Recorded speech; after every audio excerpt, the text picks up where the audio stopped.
یہی بات میں نے یہ جزاک اللہ خیر، میرے بھی ذہن میں یہ تھی، میں ذہن سے نکل گئی۔ اچھا میں کل بھی ایک بات کرتے کرتے رہ گئے تھے اور سوال ہم، ہاں نماز پہ ہم بات کر رہے تھے، تو میرے کچھ دوست ہیں، ان کو میں نے دیکھا ہے مسلمان نہیں ہیں، اور نماز جب پڑھتے ہیں وہ جیوز، تو ہر چیز کی نماز پڑھتے ہیں اور وہ پڑھنے کا طریقہ بڑا الگ ہے ان کا۔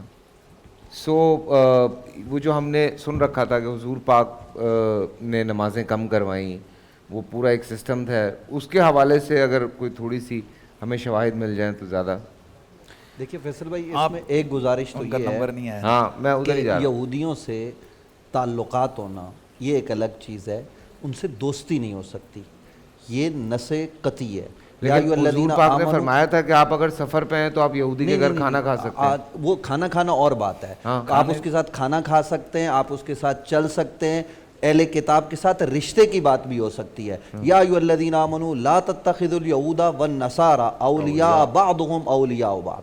قرآن مجید فرقان حمید نے اہل ایمان کو کہا کہ ان کو ہرگز دوست نہ بناؤ، یہ دوست نہیں ہے، یہ آپس میں دوست ہے، تمہارے یہ دشمن ہیں۔ تو اس لیے یہود ہوں یا نصارہ ہوں، وہ ہمارے دوست نہیں ہو سکتے، ہمارے ان سے تعلقات ہو سکتے ہیں۔ What about Christians؟ روز نہیں، کرسچن سے بھی ہمارے تعلقات ہو سکتے ہیں۔ دیکھیے دوستی کس چیز کا نام ہے؟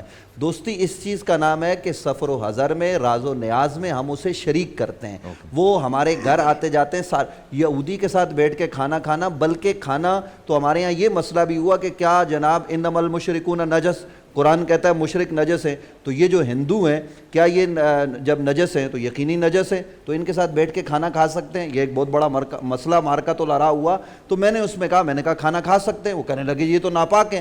وہ میں نے کہا بھائی یہ ظاہری ناپاکی کی بات نہیں ہے، یہ باطنی نجاست کی بات ہے، ظاہری ناپاکی اس کے ساتھ نہیں۔ آپ اس کو بلاؤ گے، اس کو چائے پیش کرو گے، اس کے ساتھ بیٹھو گے تو اس کو آپ اسلام کی طرف بلا سکو گے، آپ اس کو دعوت خیر دے سکو گے۔ تو اسی طریقے سے کسی یہودی کو اپنے قریب کرنا، کسی عیسائی کو اس نقطۂ نظر سے قریب کرنا کہ وہ مجھے دیکھ کر متاثر ہو اور اسلام قبول کر لے۔ بے شمار یہودی، بے شمار عیسائی مسلمانوں کے ساتھ تعلق استوار کرنے کے بعد صرف اس وجہ سے مسلمان ہو گئے کہ مسلمان کا کردار دیکھا اور اسلام کو قبول کر لیا۔ جی ایک تو یہ چیز ہے۔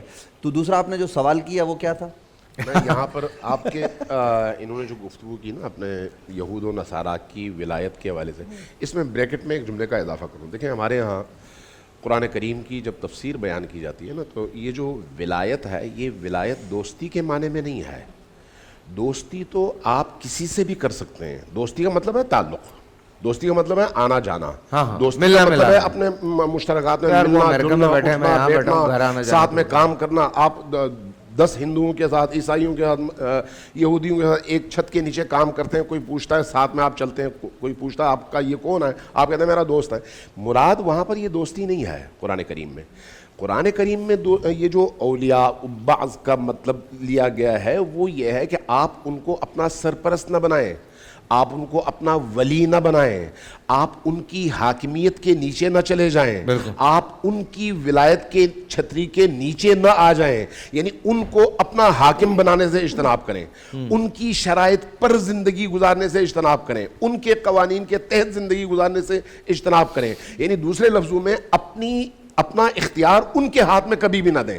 یہ ہے مراد۔ وہ جو عام روٹین میں آپ کا تعلق ہے جس کو ہم عام زبان میں دوستی کہتے ہیں، یہ مراد وہ نہیں ہے۔ اچھا جی خیر، میں بڑی اس سے میں چھوٹا سا نہیں، میں وہ جو ایک پہلا جو سب سے سوال تھا جس پہ بہت لمبی بات ہو گئی، نعت پہ آ جائیں۔ بول انٹرٹینمنٹ کے شوز دیکھنے کے لیے ہمارے چینل کو سبسکرائب کریں اور بیل آئیکن پر کلک کرنا نہ بھولیں۔